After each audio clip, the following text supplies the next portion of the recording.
Hello,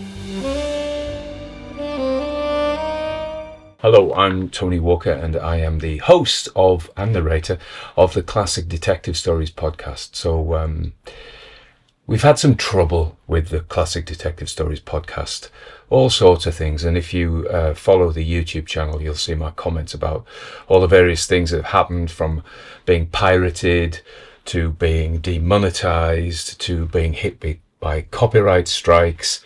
Some of those things were legit. I just wasn't careful enough about the copyright. The pirating, repeated pirating, wasn't my fault, and the demonetization, the grounds of which are absurd. But this is an attempt to combat that. So after a long time, I'm going to try and get back into doing detectives. I'm not sure how frequently I'll be able to do it. One author and detective we can always be sure about is Sherlock Holmes. The Adventure of the Speckled Band by Sir Arthur Conan Doyle. On glancing over my notes of the 70-odd cases in which I have, during the last 8 years, studied the methods of my friend Sherlock Holmes, I find many tragic, some comic, a large number merely strange, but none commonplace. For, working as he did rather for the love of his art than for the acquirement of wealth, he refused to associate himself with any investigation which did not tend towards the unusual and even the fantastic. Of all these varied cases, however, I cannot recall any which presented more singular features than that which was associated with the well-known Surrey family of the Roylotts of Stoke Moran. The events in question occurred in the early days of my association with Holmes, when we were sharing rooms as bachelors in Baker Street. It is possible that I might have placed them upon record before, but a promise of secrecy was made at the time, from which I have only been freed during the last month by the untimely death of the lady to whom the pledge was given. It is perhaps as well that the facts should now come to light, for I have reasons to know that there are widespread rumours as to the death of Dr. Grimesby Roylott, which tend to make the matter even more terrible than the truth. It was early in April in the year 83 that I woke one morning to find Sherlock Holmes standing, fully dressed, by the side of my bed. He was a late riser as a rule, and as the clock on the mantelpiece showed me that it was only 7:15, I blinked up at him in some surprise, and perhaps just a little resentment, for I was myself regular in my habits. "Very sorry to knock you up, Watson," said he, "but it's a common lot this morning. Mrs. Hudson has been knocked up. She retorted upon me, and I on you." "What is it then? A fire?" "No, a client. It seems that a young lady has arrived in a considerable state of excitement who insists upon seeing me. She is waiting now in the sitting-room. Now, when young ladies wander about the metropolis at this hour of the morning and knock sleepy people up out of their beds, I presume that it is something very pressing which they have to communicate. Should it prove to be an interesting case, you would, I am sure, wish to follow it from the outset. I thought at any rate that I should call you and give you the chance. My dear fellow, I wouldn't miss it for anything." I had no keener pleasure than in following Holmes in his professional investigations, and in admiring the rapid deductions as swift as intuitions, and yet always founded on a logical basis, with which he unravelled the problems which were submitted to him. I rapidly threw on my clothes, and was ready in a few minutes to accompany my friend down to the sitting-room.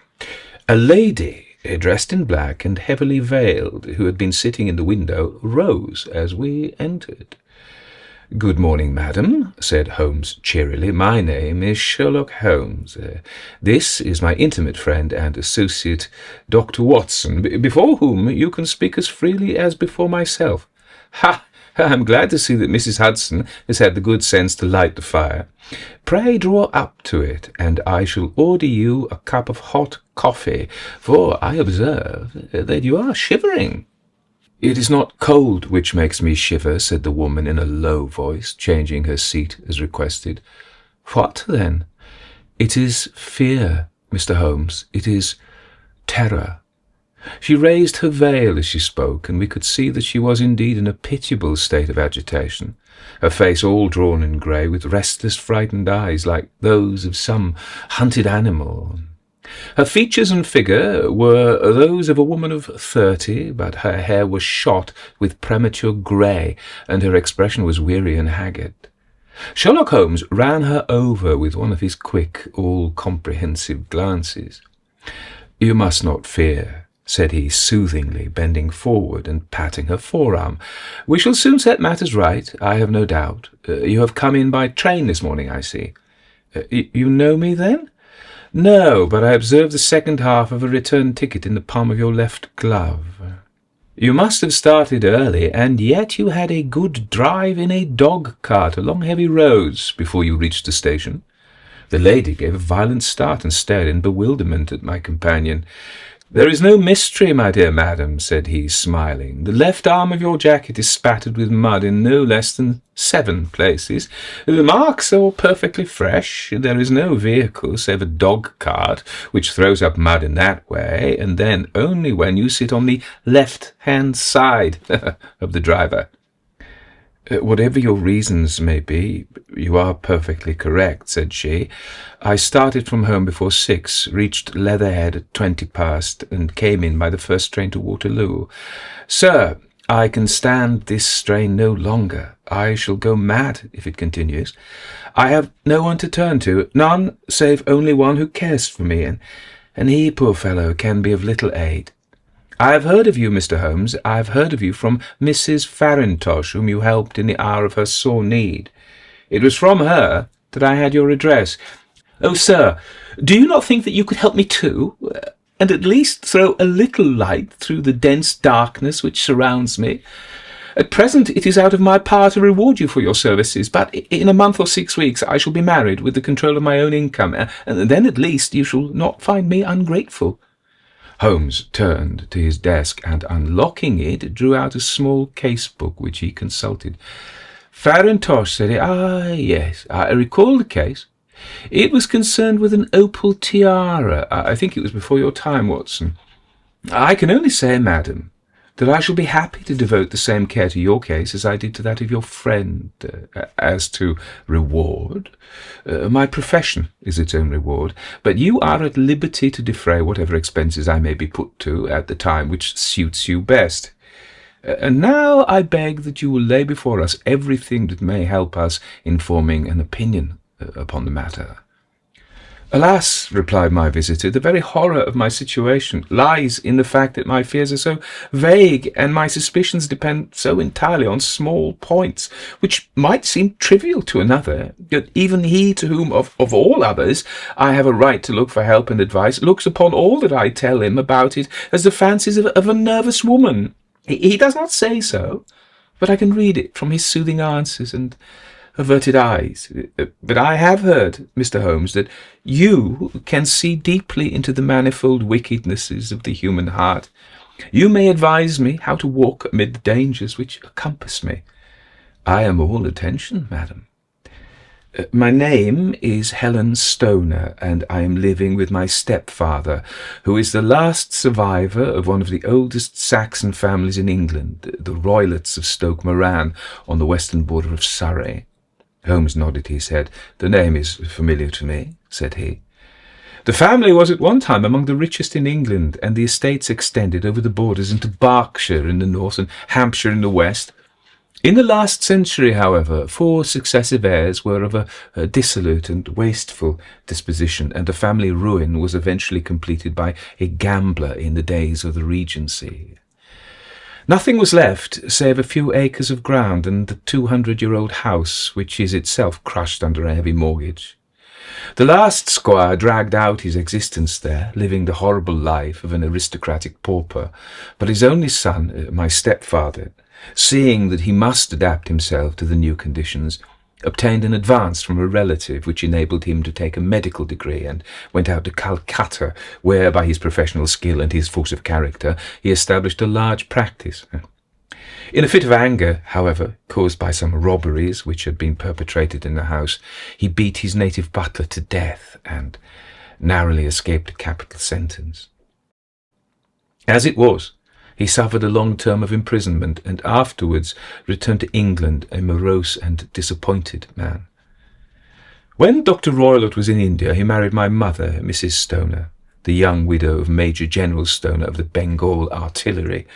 My sister Julia and I were twins, and we were only 2 years old at the time of my mother's remarriage. She had a considerable sum of money, not less than £1,000 a year, and this she bequeathed to Dr. Roylott entirely while we resided with him, with a provision that a certain annual sum should be allowed to each of us in the event of our marriage. Shortly after our return to England, my mother died. She was killed 8 years ago in a railway accident near Crewe. Dr. Roylott then abandoned his attempts to establish himself in practice in London and took us to live with him in the old ancestral house at Stoke Moran. The money which my mother had left was enough for all our wants, and there seemed to be no obstacle to our happiness. But a terrible change came over our stepfather about this time. Instead of making friends and exchanging visits with our neighbours, who had at first been overjoyed to see a Roylott of Stoke Moran back in the old family seat, he shut himself up in his house and seldom came out save to indulge in ferocious quarrels with whoever might cross his path. Violence of temper, approaching to mania, has been hereditary in the men of the family, and in my stepfather's case, it had, I believe, been intensified by his long residence in the tropics. A series of disgraceful brawls took place, 2 of which ended in the police court, until at last he became the terror of the village, and the folks would fly at his approach, for he is a man of immense strength and absolutely uncontrollable in his anger. Last week he hurled the local blacksmith over a parapet into a stream, and it was only by paying over all the money which I could gather together that I was able to avert another public exposure. He had no friends at all save the wandering gypsies, and he would give these vagabonds leave to encamp upon the few acres of bramble-covered land which represent the family estate, and would accept in return the hospitality of their tents, wandering away with them sometimes for weeks on end. He has a passion also for Indian animals, which are sent over to him by a correspondent, and he has at this moment a cheetah and a baboon, which wander freely over his grounds and are feared by the villagers almost as much as their master. You can imagine from what I say that my poor sister Julia and I had no great pleasure in our lives. No servant would stay with us, and for a long time we did all the work of the house. She was but 30 at the time of her death, and yet her hair had already begun to whiten, even as mine has. Your sister is dead, then? She died just 2 years ago, and it is of her death that I wish to speak to you. You can understand that, living the life which I have described, we were little likely to see anyone of our own age and position.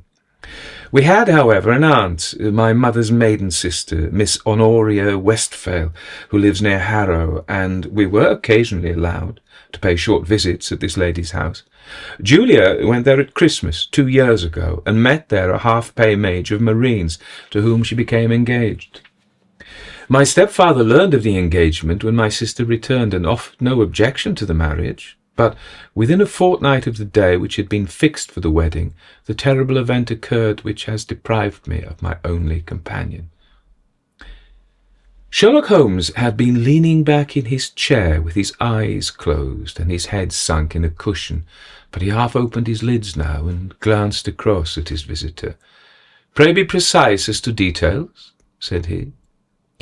"It is easy for me to be so, for every event of that dreadful time is seared into my memory. The manor house is, as I have already said, very old, and only one wing now is inhabited.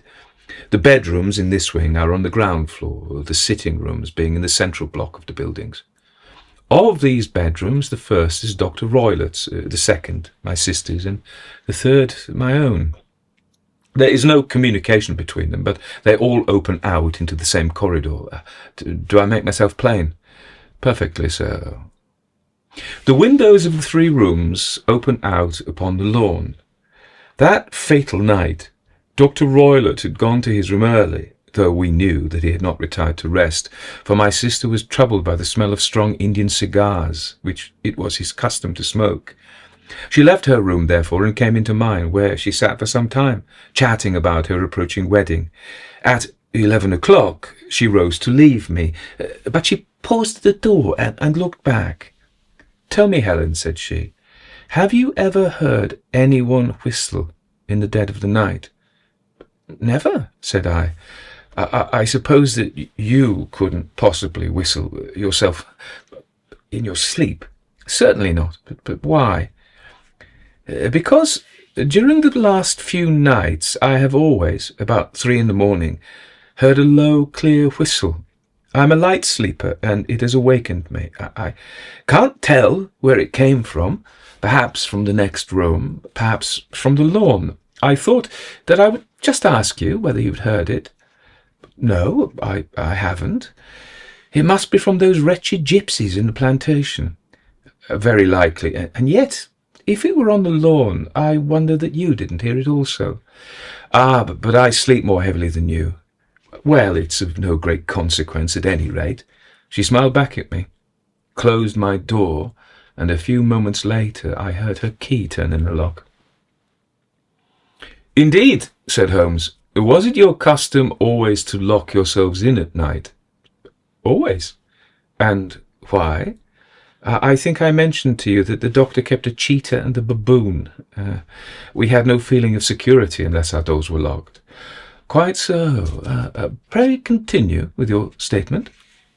"I could not sleep that night. A vague feeling of impending misfortune impressed me.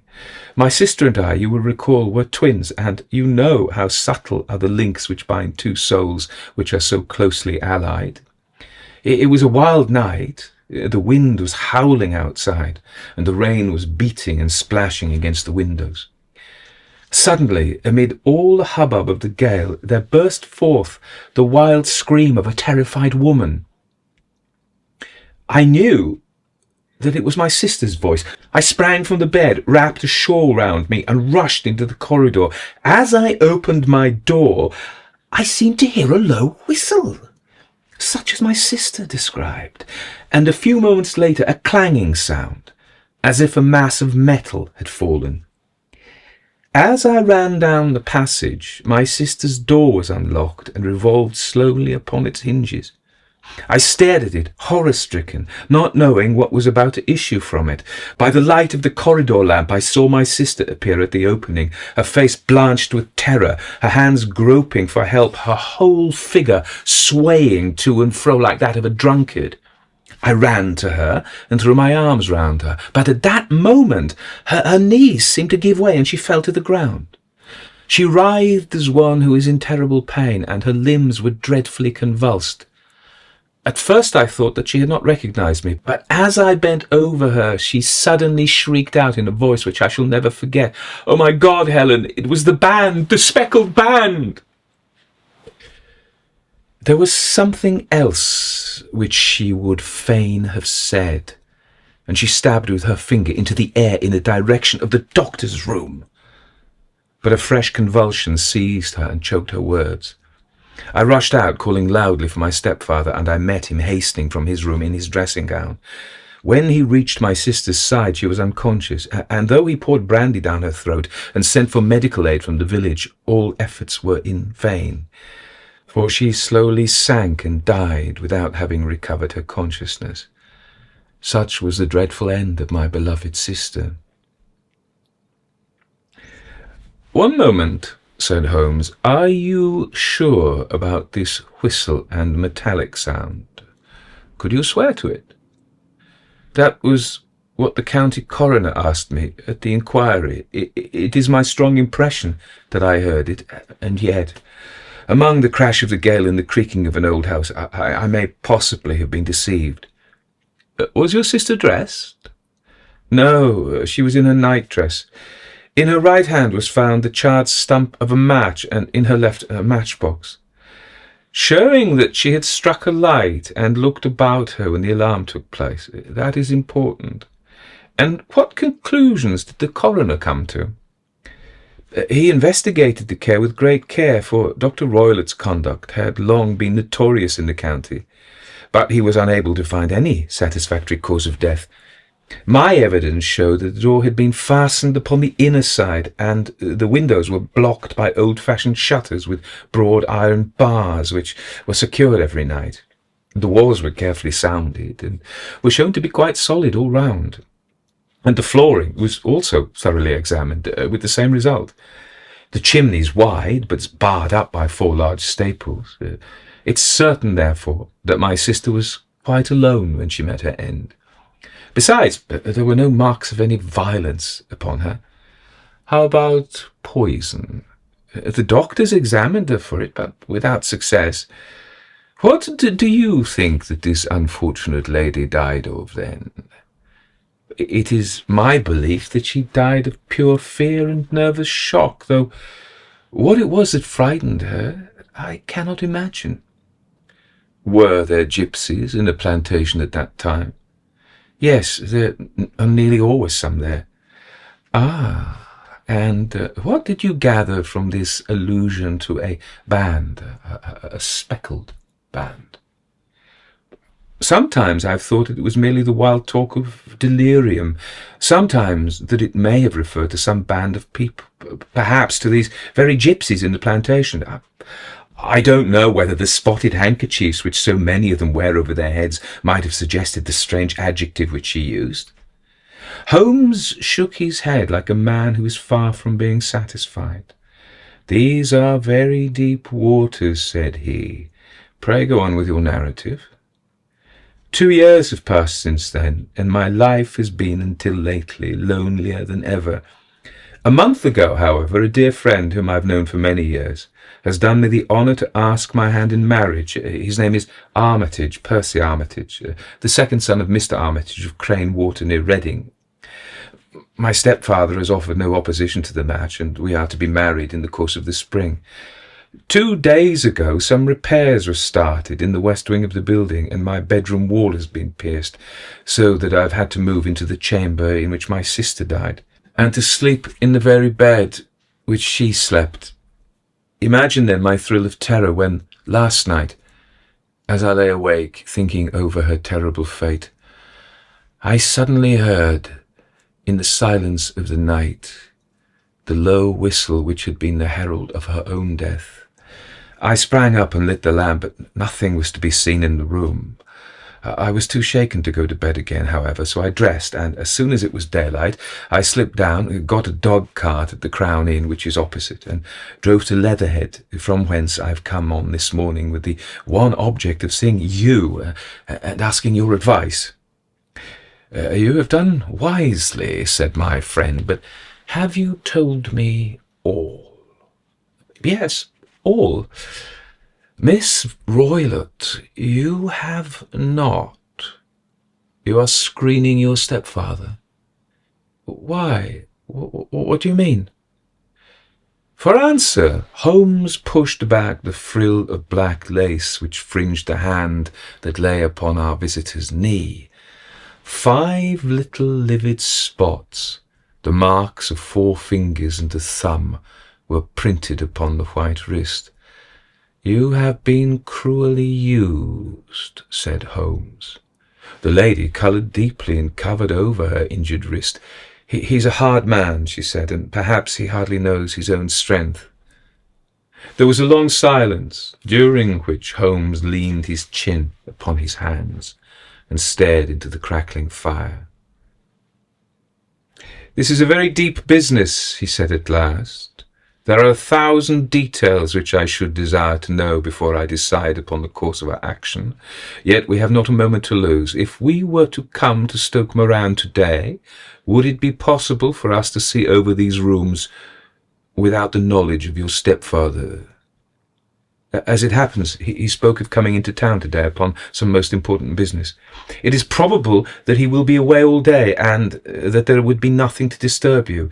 We have a housekeeper now, but she is old and foolish, and I could easily get her out of the way. Excellent! You're not averse to this trip, Watson? By no means. Then we shall both come. What are you going to do yourself? I have one or two things which I would wish to do now that I'm in town, but I shall return by the 12 o'clock train so as to be there in time for your coming. And you may expect us early in the afternoon. I have myself some small business matters to attend to. Will you not wait and breakfast? No, I must go. My heart is lightened already since I've confided my trouble to you. I shall look forward to seeing you again this afternoon. She dropped her thick black veil over her face and glided from the room. "And what do you think of it all, Watson?" asked Sherlock Holmes, leaning back in his chair. It seems to me to be a most dark and sinister business. Dark enough and sinister enough. Yet, if the lady's correct in saying that the flooring walls are sound and that the door, window, and chimney are impassable, then her sister must have undoubtedly been alone when she met her mysterious end. What becomes then of these nocturnal whistles? And what of the very peculiar words of the dying woman? I cannot think. When you combine the ideas of whistles at night and the presence of a band of gypsies who are on intimate terms with this old doctor, the fact that we have every reason to believe that the doctor has an interest in preventing his stepdaughter's marriage, the dying allusion to a band, and finally the fact that Miss Helen Stoner heard a metallic clang, which might have been caused by one of those metal bars that secured the shutters falling back into its place. I think that there is good ground to think that the mystery may be cleared along those lines. But what then did the gypsies do? I cannot imagine. I see many objections to any such theory, and so do I. It is precisely for that reason that we're going to Stoke Moran this day. I want to see whether the objections are fatal or if they may be explained away. But what in the name of the devil? The ejaculation had been drawn from my companion by the fact that our door had been suddenly dashed open, and that a huge man had framed himself in the aperture. His costume was a peculiar mixture of the professional and of the agricultural, having a black top hat, a long frock coat, and a pair of high gaiters, with a hunting crop swinging in his hand. So tall was he that his hat actually brushed the crossbar of the doorway, and his breadth seemed to span it across from side to side.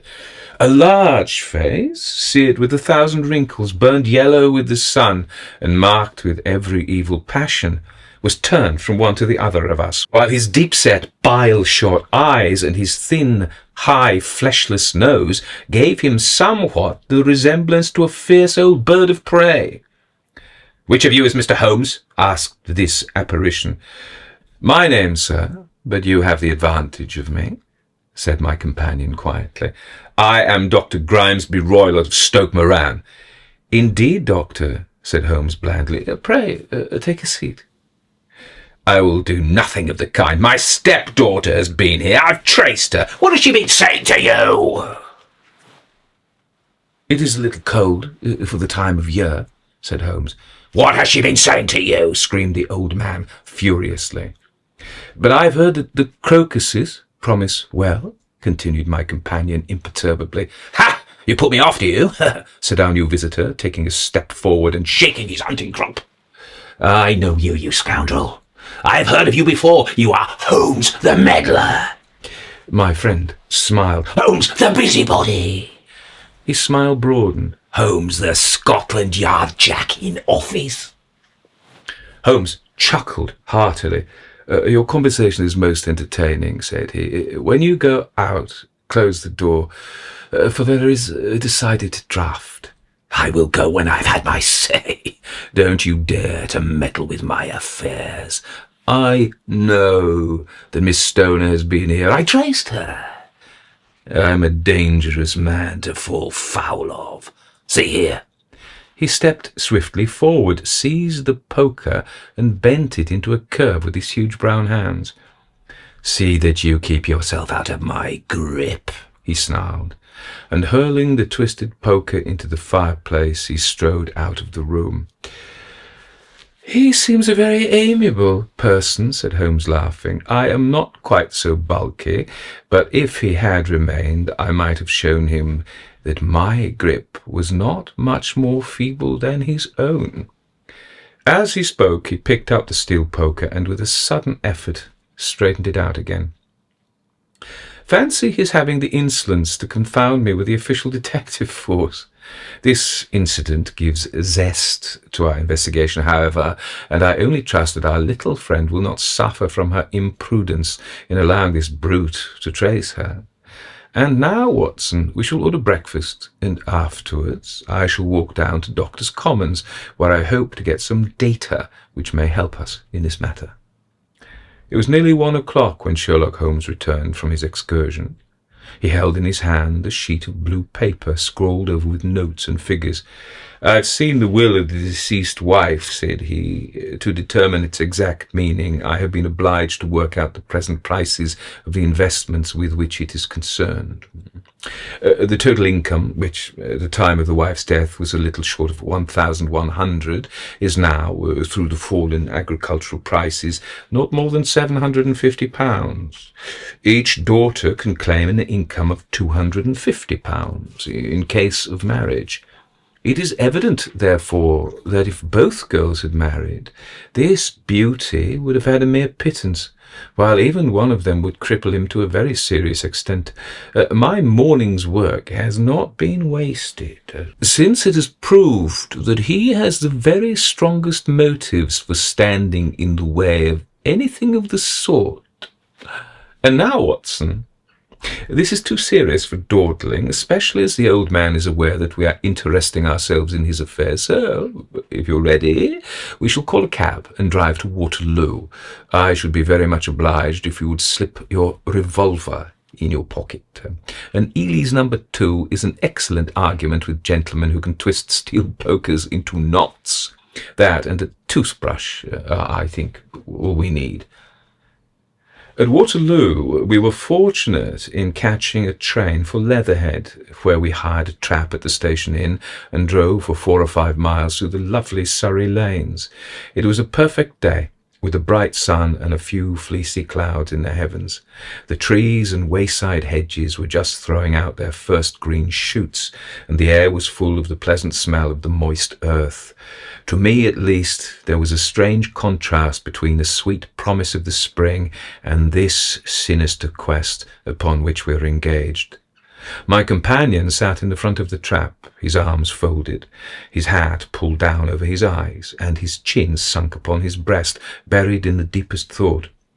Suddenly, however, he started, tapped me on the shoulder, and pointed over the meadows. "Look there," he said.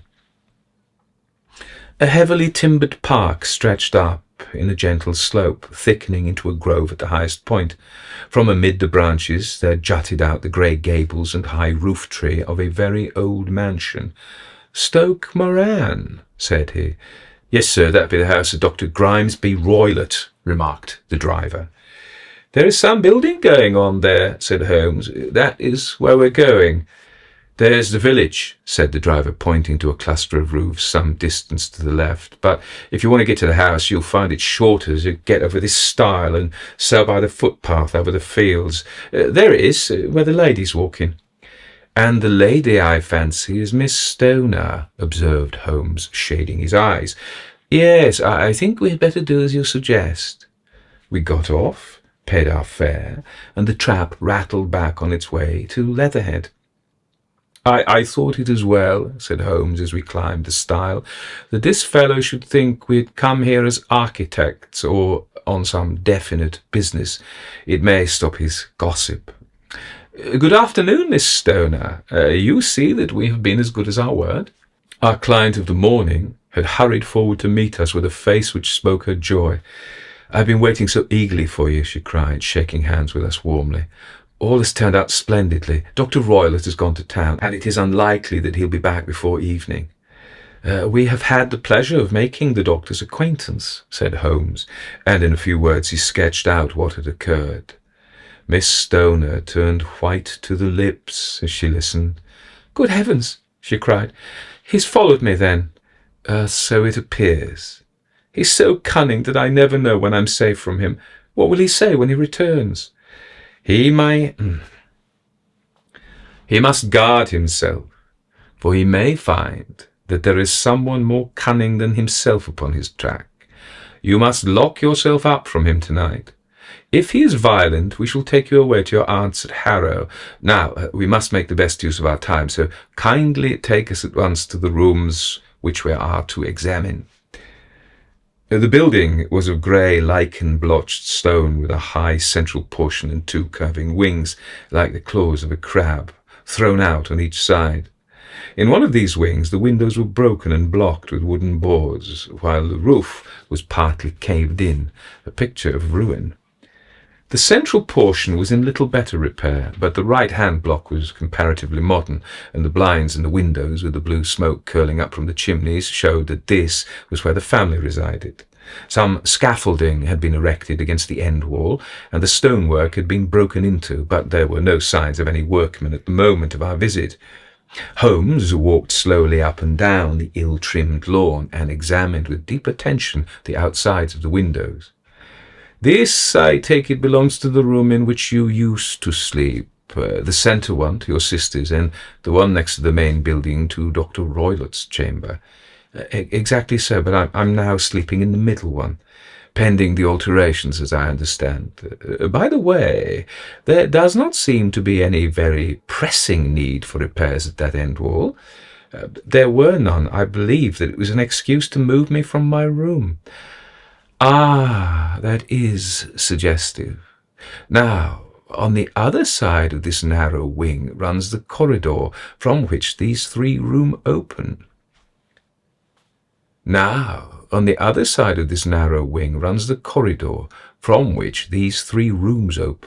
There are windows in it, of course. Yes, but very small ones, too narrow for anyone to pass through. As you both locked your doors at night, the rooms were unapproachable from that side. Now, would you have the kindness to go into your room and bar your shutters? Miss Stoner did so, and Holmes, after a careful examination through the open window, endeavoured in any way to force the shutter open, but without success. There was no slit through which a knife could be passed to raise the bar. Then, with his lens, he tested the hinges, but they were of solid iron, built firmly into the massive masonry. Said he, scratching his chin in some perplexity. My theory certainly presents some difficulties. No one could pass these shutters if they were bolted. Well, we shall see if the inside throws any light upon the matter. A small side door led into the whitewashed corridor from which the three bedrooms opened. Holmes refused to examine the third chamber, so we passed at once to the second, that in which Miss Stoner was now sleeping, and in which her sister had met with her fate. It was a homely little room, with a low ceiling and a gaping fireplace after the fashion of old country houses. A brown chest of drawers stood in one corner, a narrow white counterpaned bed in another, and a dressing table on the left-hand side of the window. These articles, with two small wickerwork chairs, made up all the furniture in the room, save for a square of Wilton carpet in the centre. The boards round and the panelling of the walls were of brown worm-eaten oak, so old and discoloured that it may have dated from the original building of the house. Holmes drew one of the chairs into a corner and sat silent, while his eyes travelled round and up and down, taking in every detail of the apartment. "Where does that bell communicate with?" he asked at last, pointing to a thick bell rope which hung down beside the bed, the tassel actually lying upon the pillow. "It goes to the housekeeper's room. It looks newer than the other things. Yes, it was only put there a couple of years ago. Your sister asked for it, I suppose?" "No, I never heard of her using it. We always used to get what we wanted for ourselves."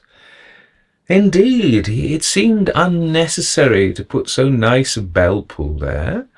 You will excuse me for a few minutes while I satisfy myself as to this floor."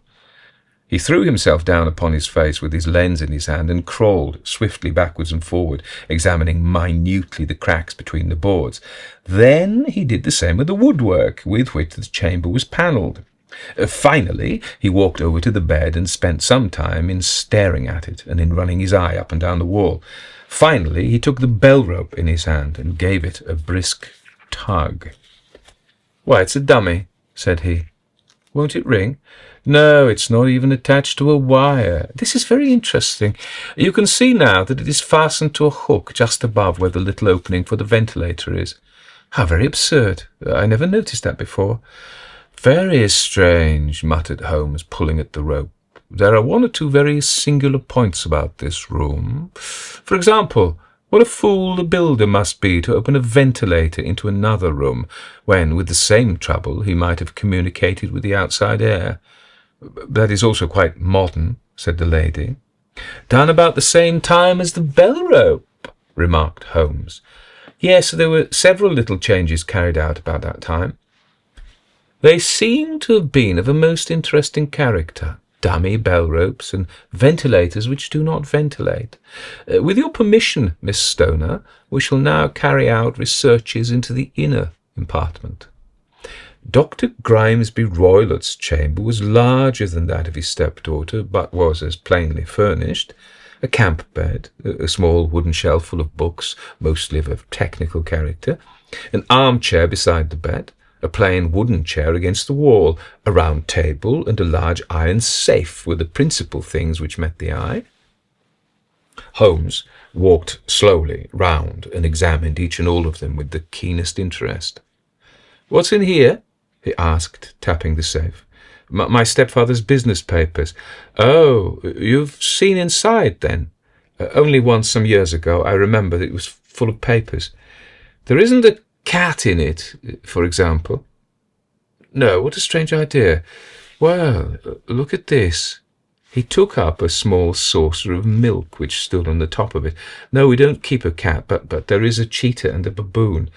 "Ah, yes, of course. Well, a cheetah is just a big cat, and yet a saucer of milk does not go very far in satisfying its wants, I dare say. There is one point which I should wish to determine." He squatted down in front of the wooden chair and examined the seat of it with the greatest attention. "Thank you, that is quite settled," said he, rising and putting his lens in his pocket. "Hullo, here's something interesting." The object which had caught his eye was a small dog leash hung on one corner of the bed. The leash, however, was curled upon itself and tied so as to make a loop of whipcord. "What do you make of that, Watson?" "It's a common enough lash, but I don't know why it should be tied." "That is not quite so common, is it?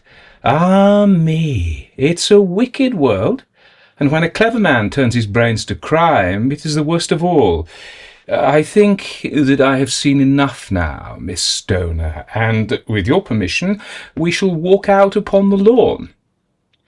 I had never seen my friend's face so grim or his brow so dark as it was when we turned from the scene of this investigation. We had walked several times up and down the lawn, neither Miss Stoner nor myself liking to break in upon his thoughts before he roused himself from his reverie. "It is very essential, Miss Stoner," said he, "that you should absolutely follow my advice in every respect."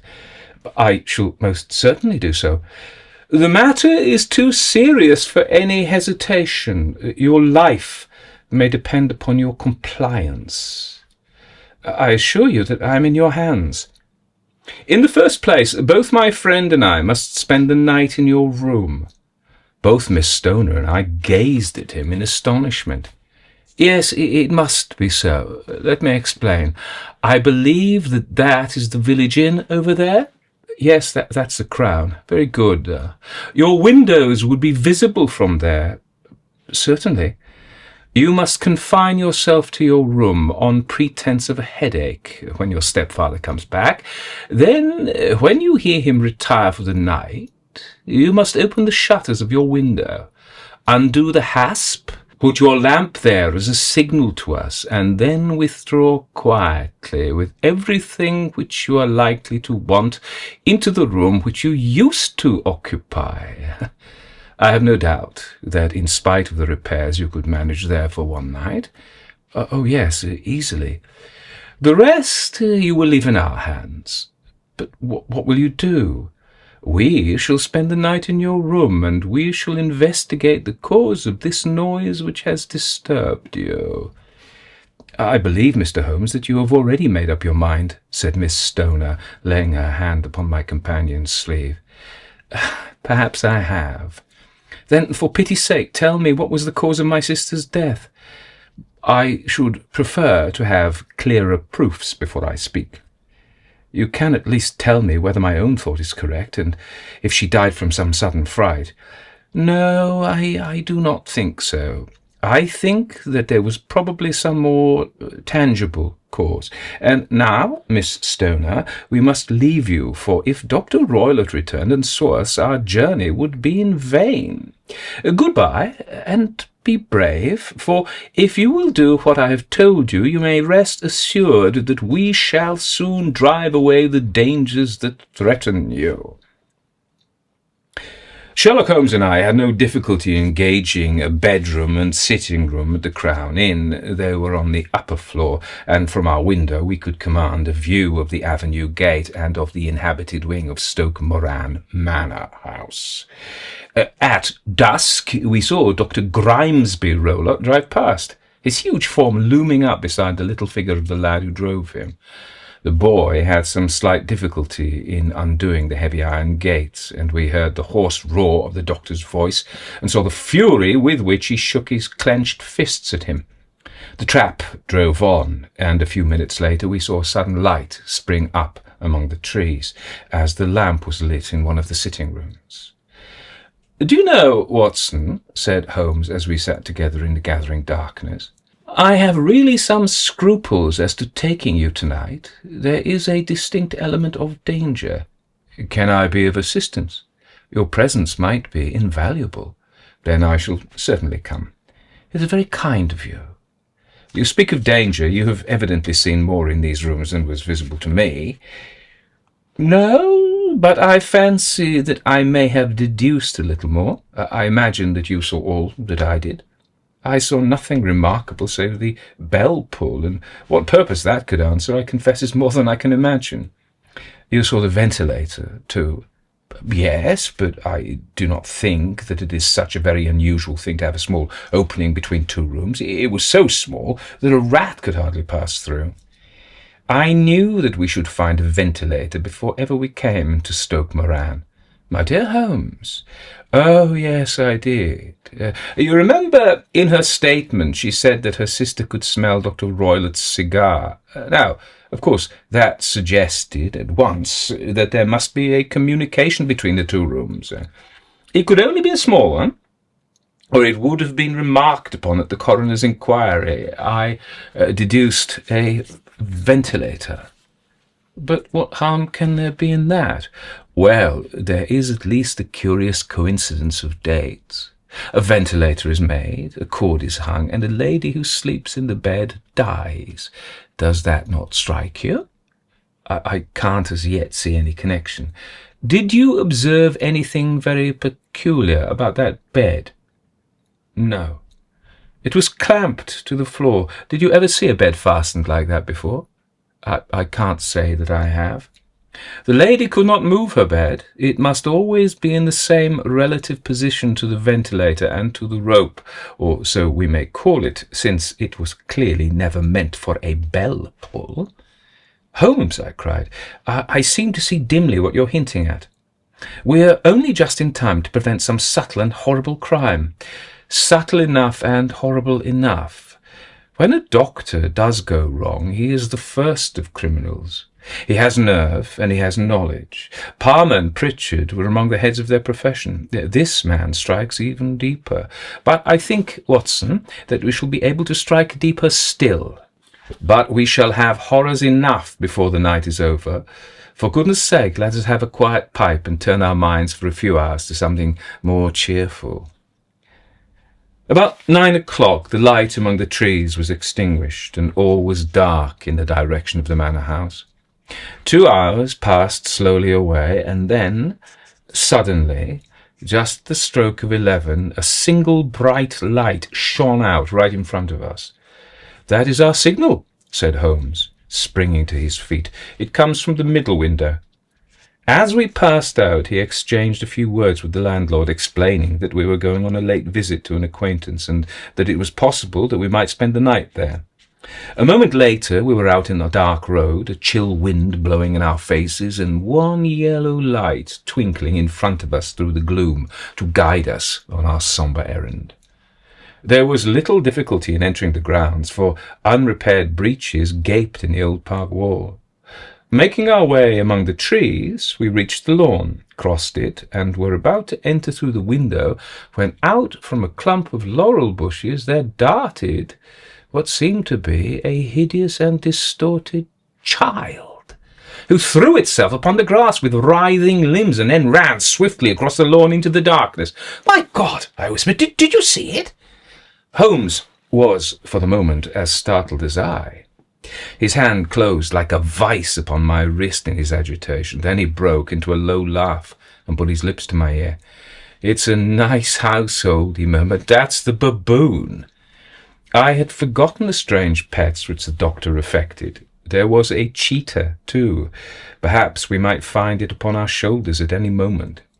I confess that I felt easy in my mind when, after following Holmes's example and slipping off my shoes, I found myself inside the bedroom. My companion noiselessly closed the shutters, moved the lamp onto the table, and cast his eyes round the room. All was as we had seen it in the daytime.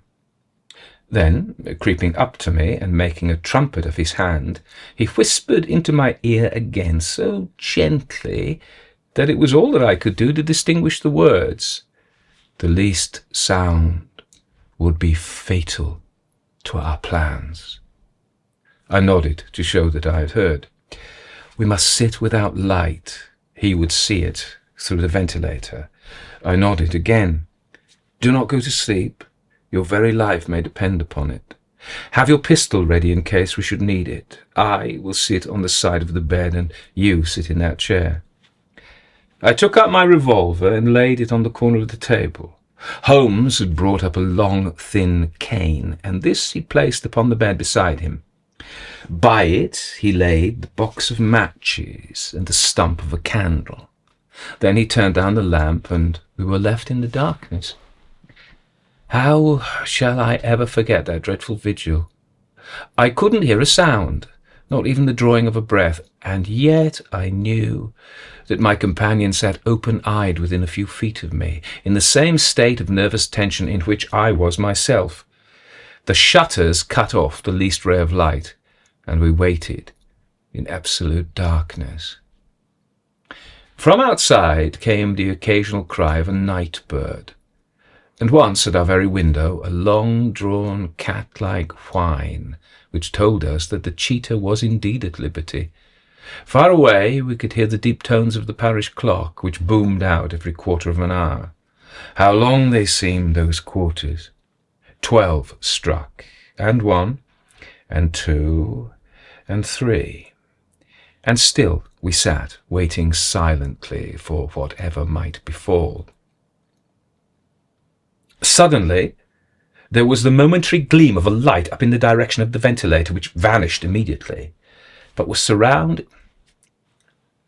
succeeded by a strong smell of burning oil and heated metal.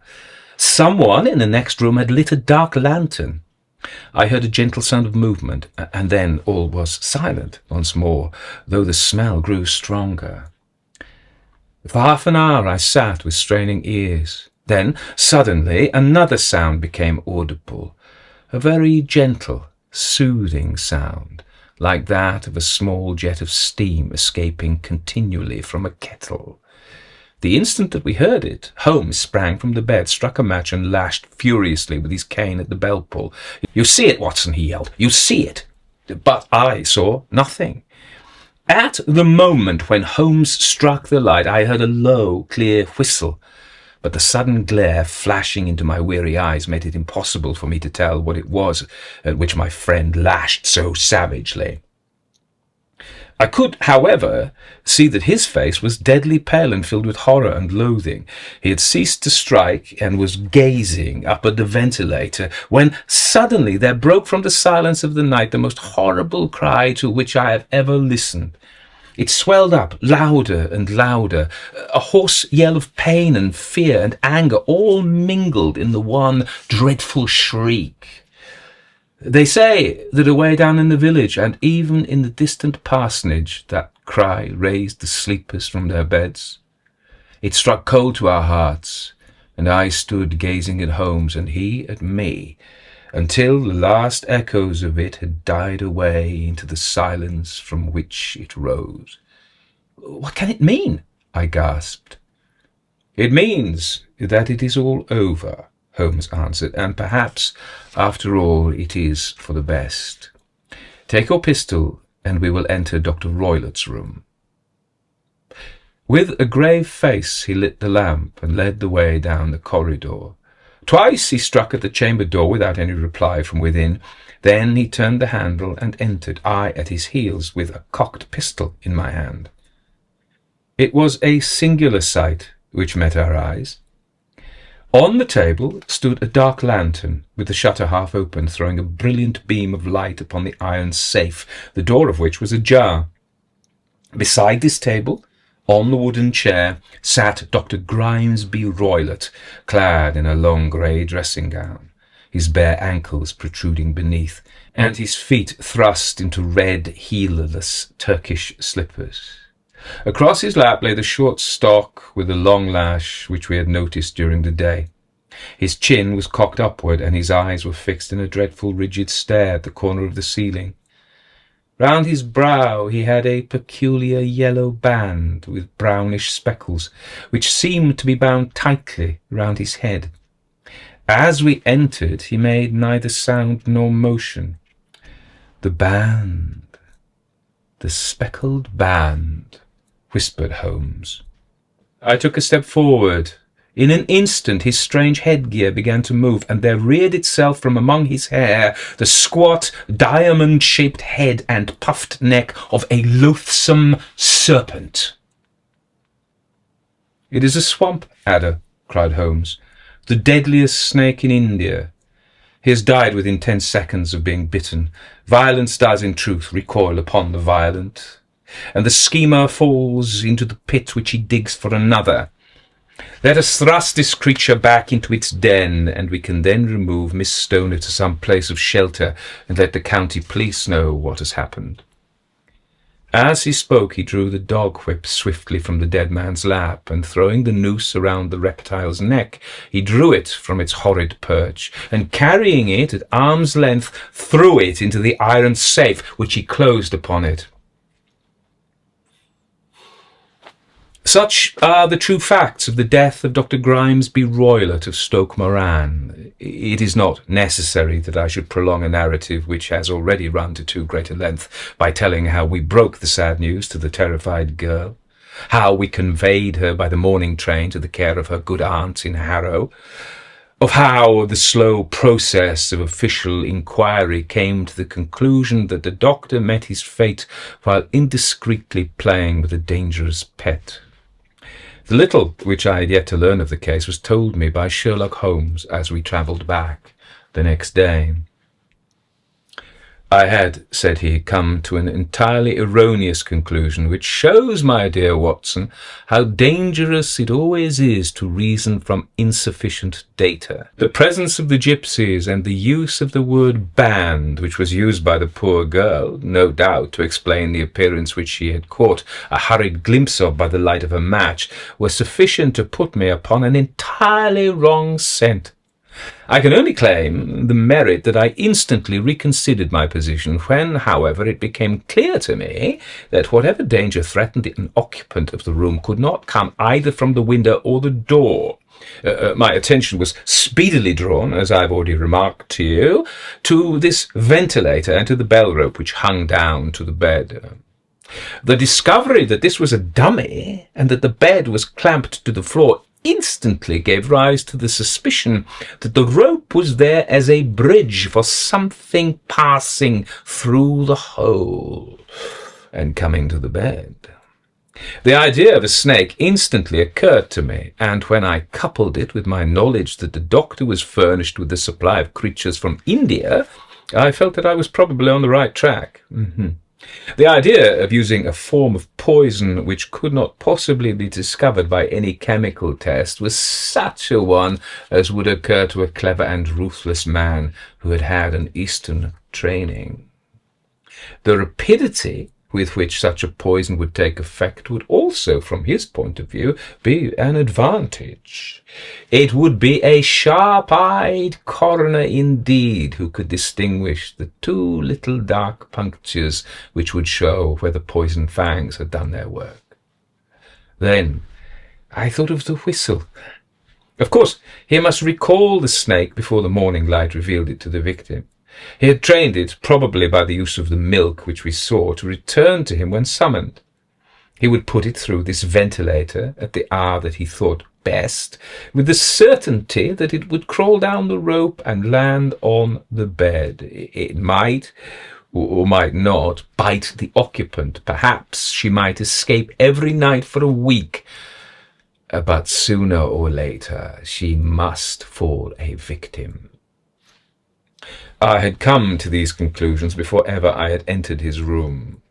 An inspection of his chair showed me that he had been in the habit of standing on it, which of course would be necessary in order that he should reach the ventilator. The sight of the safe, the saucer of milk, and the loop of whipcord were enough to finally dispel any doubts which may have remained. The metallic clang heard by Miss Stoner was obviously caused by her stepfather hastily closing the door of his safe upon its terrible occupant. Having once made up my mind, you know the steps which I took in order to put the matter to the proof. I heard the creature hiss, as I have no doubt that you did also, and I instantly lit the light and attacked it, with the result of driving it through the ventilator, and with the result of causing it to turn upon its master at the other side. Some of the blows of my cane came home and roused its snakish temper, so that it flew upon the first person it saw. In this way, I am in no doubt indirectly responsible for Dr. Grimesby Roylett's death, and I cannot say that it is likely to weigh very heavily upon my conscience. So thank you for listening. I can stop talking like that now. That was The Adventure of the Speckled Band by Arthur Conan Doyle. Yes. Oh, that's a brain blip. So I'd like to thank particularly Gavin Critchley for that, because Gavin, as you know, every quarter he gives me an allowance, and we discussed which story we were going to do, and we've had lots of ideas, but he asked me to do a Sherlock Holmes story because he enjoys those, and I thought, I'll tell you what, that's exactly what I'll do. And this, in a sense, is a kind of a renaissance of the detective channel. I'm not sure if I'll commit to doing one every week, but in a sense, I didn't want to be defeated. And so here's a detective story for you. Hope you enjoyed it. Hope you're all well. I don't propose to do a commentary. I think I've talked long enough. So thanks again to Gavin. Thanks for watching or listening or whatever you do. Thank you. If you like that story, consider supporting me as a patron. That way you help me make more stories for you and get access to a patrons-only library of stories. Lots more hours for you to listen to.